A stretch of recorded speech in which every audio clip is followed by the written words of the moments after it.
Most eras end quietly. They're only missed when they've actually gone. But sometimes an opportunity arises to see and to note the beginning of the end. Each year, the Hutt Valley Motorcycle Club hosts one of the 5 meetings in the Marlborough Motorcycle Grand Prix Series. Riders and machines come to New Zealand from all over the world to compete.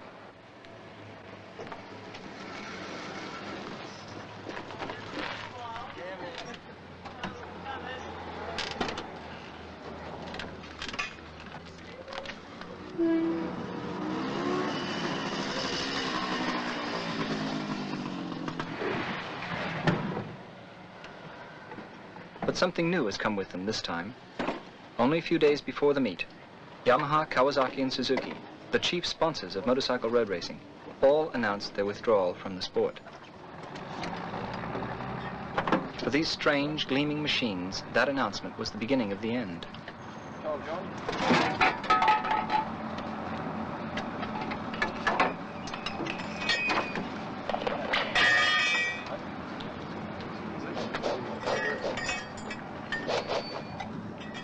Test, test. 1, 2, 1, 2, 1, 2. Testing, testing. Can you give us a waving here again, Lionel?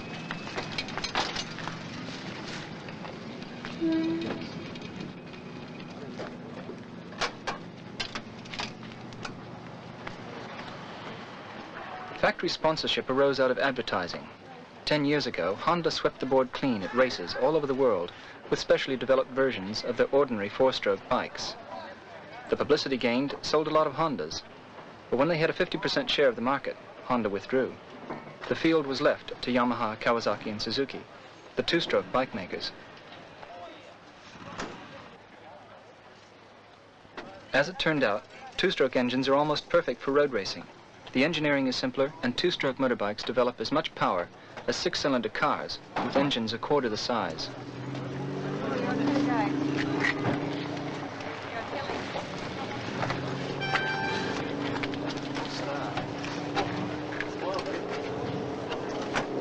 We're also fairly keen that we don't speak to the media directly if anything does go wrong. If you get any reporters or something coming to you, we'll just refer them to the committee, and it's much an easier way of doing things anyway. You don't get into any sort of problems in at any stage.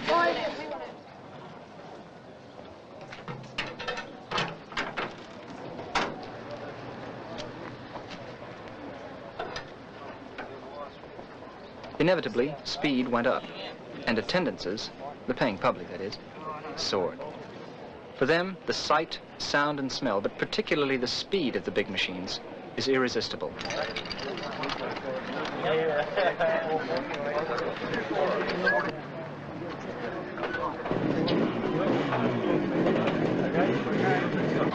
don't get me confused like that. Morning, please.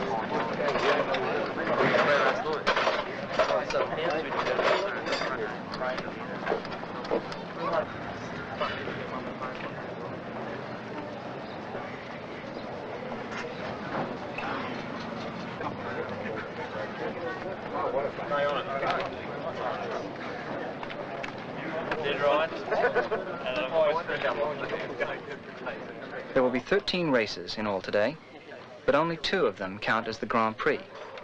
The others are the prelude. Like the practices, they're only a hint of what is to come. Then production, then sidecars, up to 250 again, over 250 again, then production, then mobile riders. If all of a sudden we get through and there's plenty of time at the end before the first race, which is time for 11, we'll run another practice for sidecars.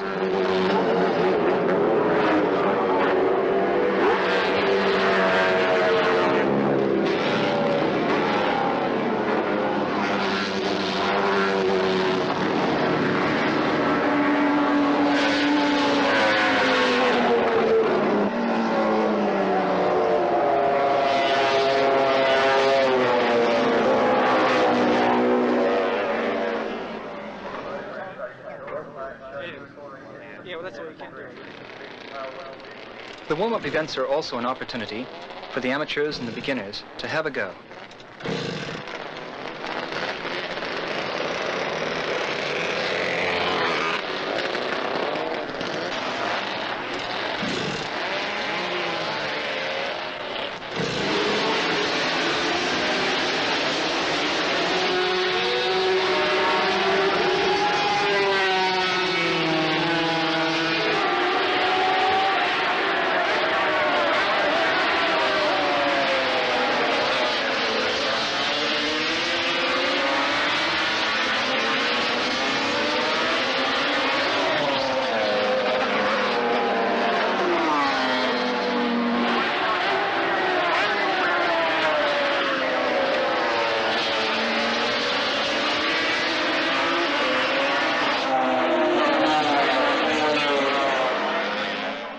For the prima donnas, the preliminary races are an opportunity to reflect and prepare.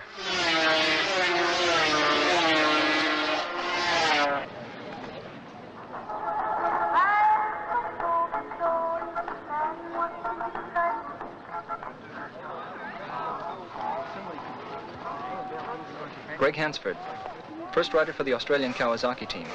He leads in the series so far. He made his reputation on long Australian courses. What do you reckon this course is like compared to the ones in Australia? Well, I haven't ridden around it yet, but I had a look at it last night. It's not much like them at all, really.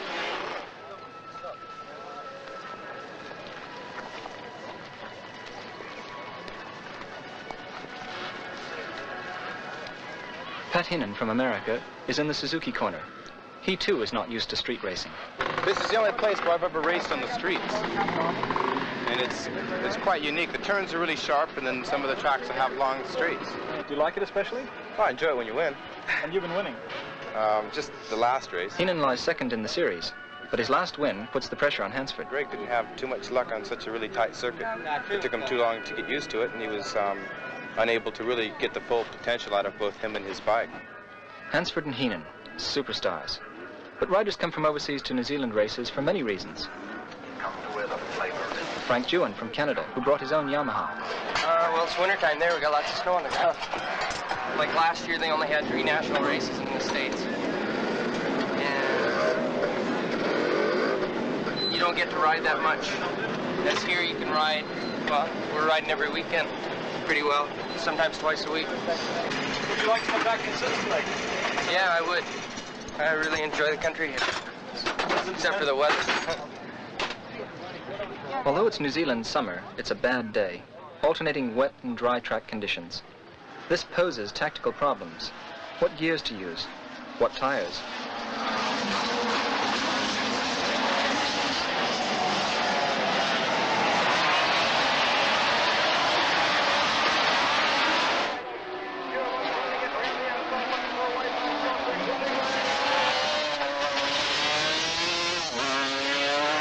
A lot of people say there's no sort of thing about the tires are right. What does it feel like when they're not right? Does it just slow you down, actually, or what happens? You don't have traction.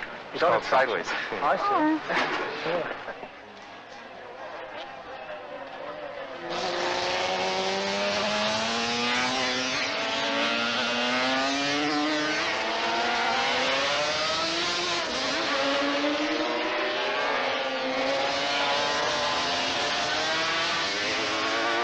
You've got to be almost insistent that they receive attention and they're got their eye on their bike, those have been taken care of and this sort of thing. And they're far more concerned for the machinery than they are for their own personal safety. I'm quite certain about that sometimes. Well, why would that be, I wonder? Well, I think in the case of a lot of them, they've laid out a very great deal of money to buy these bikes. So the blood that's coming out is not as important as the oil? No, that's for sure. No, there's no doubt about that at all.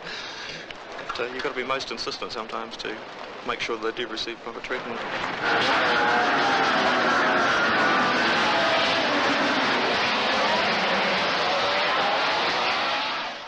Riders accept crashes, but the spectators seem to like them. It's an important part of their enjoyment.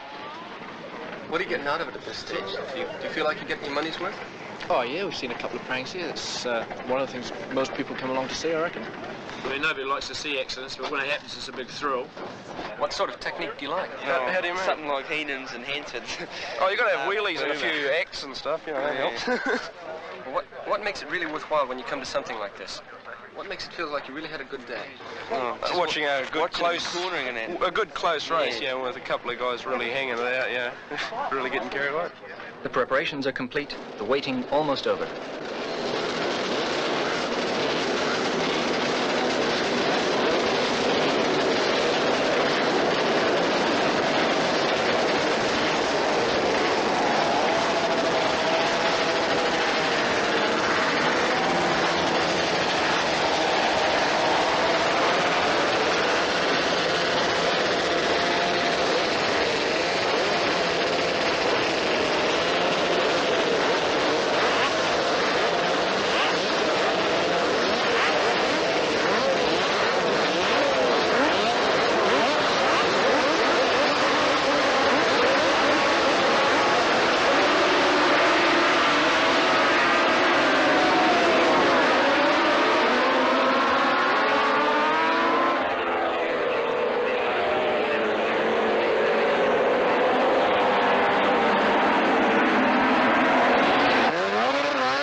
Towards the end of the first lap, P for Pat Heenan leads. He'll cross the starting line at over 240 kilometers per hour.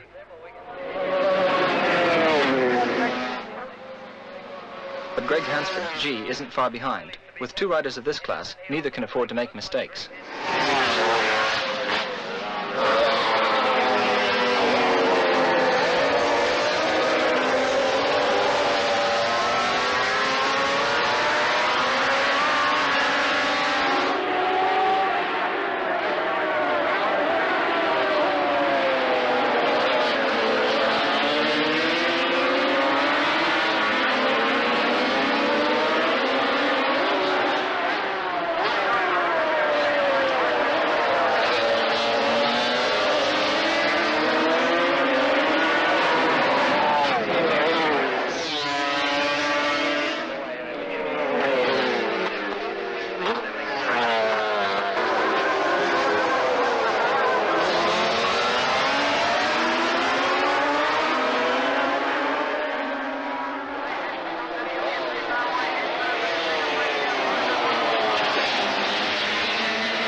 Hansford wins the first of the day's two races, but he can't relax too much.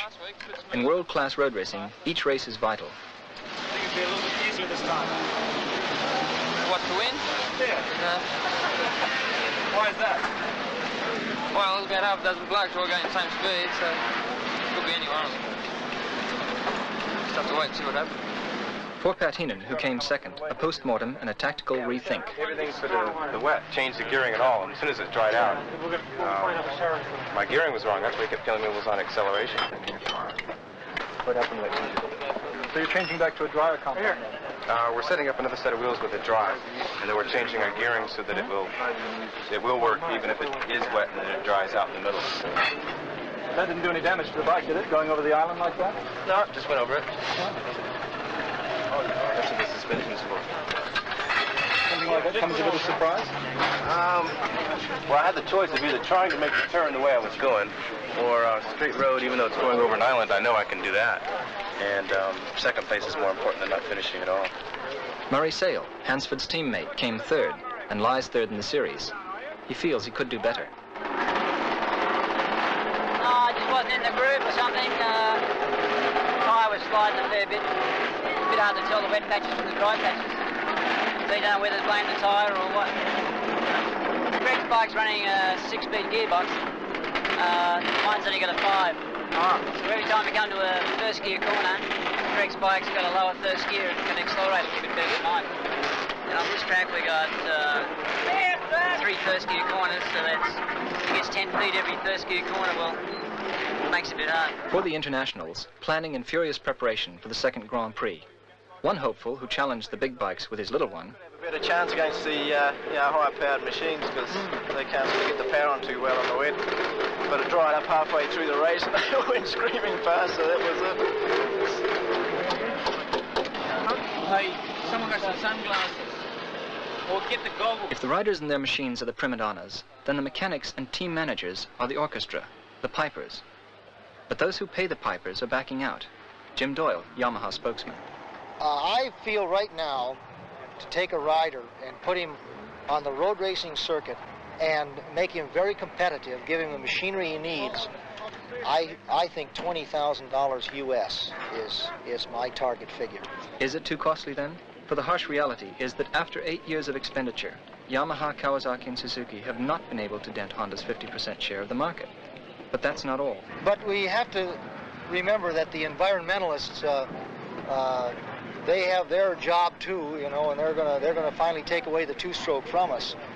And we have no alternative but to go to a 4-stroke engine.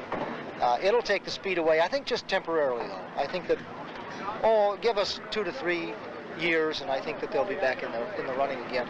And I think that we'll be able to get 200 miles an hour out of those also. Two-stroke engines, particularly highly developed ones like these, burn too much petrol and burn it inefficiently. In today's energy and pollution-conscious society, the two-stroke engine, with its tarnished public image, becomes literally a museum piece. Yes, I've heard that. Because it's a very unique design internally, and it was set up to race for the factory as a factory Suzuki, and Suzuki being out of the business now, they do want to retire the ones that have done the finest job through the year. So I think they will put it in a museum. Suppose that somebody were to say that this might be the last of this kind of racing, that after today there wasn't going to be any more. Well, what would your reaction to that be? Oh, it'd be depressing. Well, it wouldn't disappoint me all that much, but it's one way of spending a pleasant day to me. I know you have to find something else to fill in your time, I guess. I think it'd do a lot of people harm in the respect, whereas, as I said before, it's a sport, and if they can't enjoy life with sport, a lot more worse things to do, they'll probably go to a party and drink booze. Well, it's got to keep going. It's a sport, and that's all there is to it. It's something that's sort of here to stay. It's got to.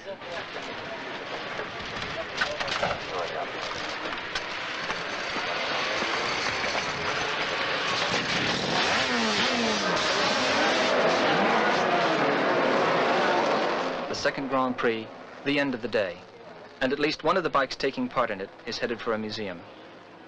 Is this race series really one of the last of its kind?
Heenan's win puts him level with Hansford.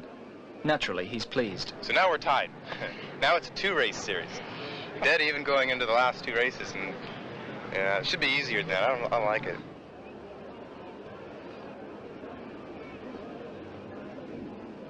So Heenan looks forward to the rest of the series. What if we look further? I'll find something.